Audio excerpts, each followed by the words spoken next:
عزم قربانی سے، اور پھر انہوں نے قربانی کر کے دکھائی، وطن قربان کیا، بچے قربان کیے، مال قربان کیا۔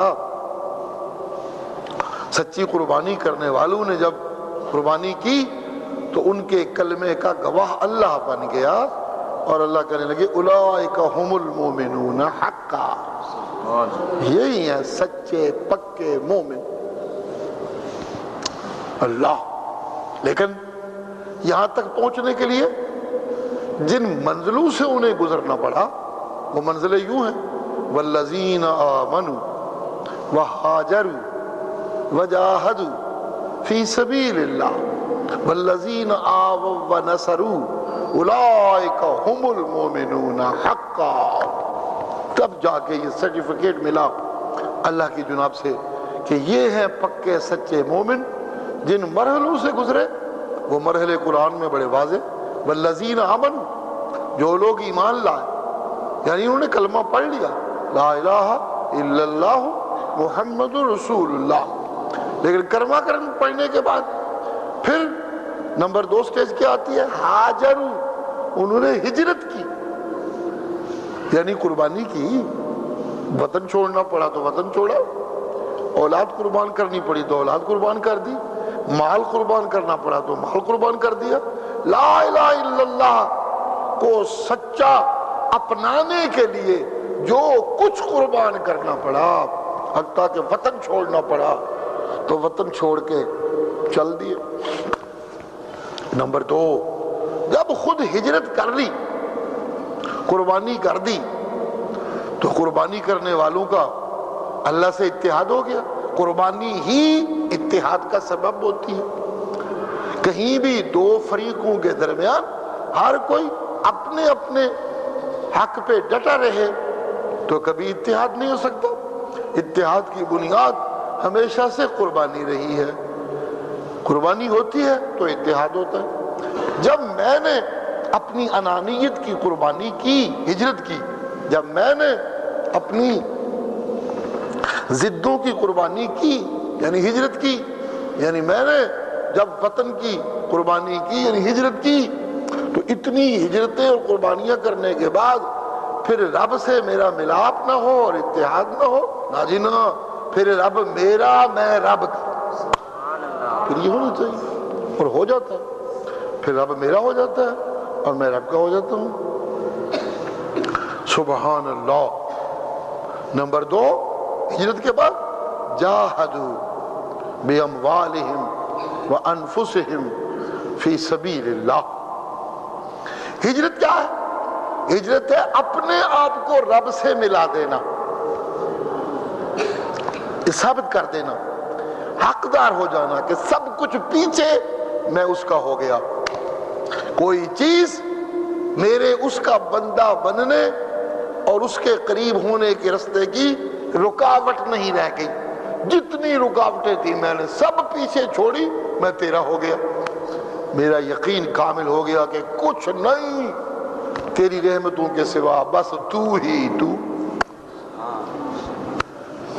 جب میں وہاں پہنچ گیا جی، وہاں پہنچنے کے بعد پھر جو مستی، پھر جو لذت آنی چاہیے اس ملاقات کی، اس رحمتوں کے چھاؤں کی، قرب ربی کی، جی ایک قرب ہوتا ہے بادشاہوں کا، ایک قرب ہے رب کا، وہ سچا بادشاہ، حقیقی بادشاہ، جی عام بادشاہوں کا قرب تو کہتے ہیں آتش سوزاں ہوتا ہے، جلانے والی آگ ہوتی ہے، جی آج بادشاہ سلامت راضی نے پرمٹ پہ دے دینے، کل ذرا ناراض ہوئے تھے پھڑ کے جناب تو نہیں دینا، انہوں نے ساری زندگی بتے جیل پھڑ کر نہیں دینا جب تک ان کا اقتدار ہے کہ کیوں خرابی کی، کیوں یہ ہوا۔ جتنا قرب ہوتا اتنا ہی خطرہ زیادہ ہوتا ہے، لیکن سچے بادشاہ اللہ کا قرب رحمت ہی رحمت، اس رحمت کی چھاؤں سے جو مستی، اس لذت سے جو چاشنی موصول ہوتی ہے، اس کا تقاضا یہ پیدا ہونا چاہیے کہ جیسے مجھے رب مل گیا، میری باقی انسانی برادری جو بچھڑی ہوئی رب سے شیطان کی طرف دوڑ رہی ہے، ان سب کو بھی رب سے ملا ڈالو. جی لا الہ الا اللہ پڑھنے کا مقصد کہ مجھے واقفیت ہو گئی اپنے رب سے، واقفیت ہو گئی، اسے مان لیا تو اس کے قرب کے سفر پہ چل نکلا. اور قرب کے سفر پہ نکلنے کے ہر قدم پہ کوئی نہ کوئی قربانی دینی پڑتی ہے، اسے ہجرت کہتے ہیں. جب وہ ہجرت مکمل ہوئی، مجھے قرب مل گیا، تو پھر یہ شوق بننا چاہیے کہ میرے دائیں، میرے بائیں، میرے سامنے، میرے پیچھے بسنے والے انسان جیسے مجھے قرب مل گیا، سکون مل گیا، اطمینان مل گیا، راحت مل گئی، میرے ارد گرد سب کو بھی رب کا قرب ملنا چاہیے. جب سب کو رب قریب کرنے کی محنت مارنے لگوں تو اسے اسلام جہاد کہتا ہے. جی جہاد کشور کشائی نہیں، ملکوں کے فتح کرنے کا نام جہاد نہیں، مال غنیمت اکٹھا کرنے کو جہاد نہیں کہتے. یہ ضمنی فائدے ہیں جو جہاد سے ہوتے ہیں.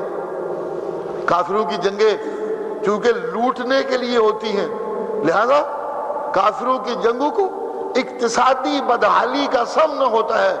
لیکن اسلام کی جنگیں کبھی لوٹنے کے لیے نہیں ہوتی، چونکہ جہاد ہوتا ہے، اور جہاد تو بندوں کو رب سے ملانے کی محنت ہوتی ہے.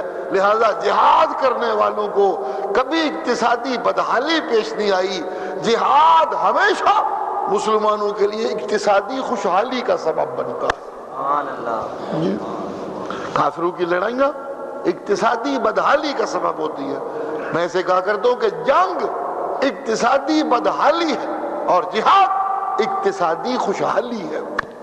میں جب سب کو بچانے کے لیے نکل پڑوں، جب اپنے آپ کو بچانے کے لیے نکل پڑا تھا تو پھر تو وطن چھوڑنا پڑا، پھر تو مال قربان کرنا پڑا، جی پھر تو اولاد پیچھے چھوڑنی پڑی.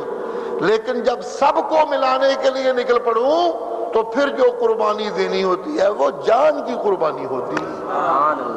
اللہ جی اس لیے اسلام کی محنت جو عبادت سے شروع ہوتی ہے اس کو معراج شہادت سے ملتی ہے جا کے. جی اس کے سامنے جب جھکنے لگتا ہوں تو ابتدا یہاں سے ہوتی ہے. جب یہاں سے ابتدا کرتا ہوں تو پھر غیر کے پجاری مجھے روکنے لگتے ہیں. جب روکنے لگتے ہیں تو میں ہجرت کر جاتا ہوں. جہاں میں رب کی پوجا سچی کر سکوں گا میں وہاں جاتا ہوں، جہاں مجھے رب کی پوجا نہیں کرنے دی جاتی میں وہاں نہیں جاؤں گا. لیکن وہاں بھی مجھے چین نہیں لینے دیا جاتا تو پھر تنگ آمد بجنگ آمد میں پھر ٹوٹ پڑتا ہوں. اچھا بھی ٹھیک ہے، جب جہاد پہ نکل پڑوں تو یہ جان دینے کا شوق پالنا ہوتا ہے. ربا سونیا تیری بنائی کائنات میں تے تیرا ہو گیا، لیکن منو تھے ارد گرد کفر تیرے گیت نہیں گان دیندا. میں کدی کدرے تے کدی کدرے جتھے جانا کفر میرے گل پیندا ہے. میں ان فیصلہ کیتا ہے کہ یا کفر مکا دیاں گا یا آپ مک دیاں گا. میں ان اتھے نہیں رہنا، میں تیرے کو لگاؤں. سبحان اللہ. بات یہاں پہ جانی چاہیے، شوق شہادت آنا چاہیے. اگر نہیں آتا تو پھر کچھ بھی نہیں. پھر کیا شہادت ضروری نہیں، شوق شہادت ضروری ہے. بعض ہستیاں ایسی ہوتی ہیں جن کو اللہ دشمنوں کے ہاتھوں ان کی موت نہیں ہونے دیتے، ان کا پہرے دار بن جاتا ہے اللہ. بعض ہستیاں ایسی ہوتی ہیں کہ ان کو دشمنوں کے ہاتھوں اللہ نہیں مرنے دیتے، بس اس کے اپنے فیصلے ہیں، اس کی حکمتیں ہیں. لیکن وہ اگر مرنے کا شوق نہ پالتے رہے تو وہ بھی پھر رب کے قرب کے قابل نہیں ہوتے. رب کی راہ میں مرنے سے بچ نکلنے میں تو دنیا کا کتا بھی بچ نکلتا ہے، وہ نہیں رب کی راہ میں مرتا، بستر پہ مرتا ہے.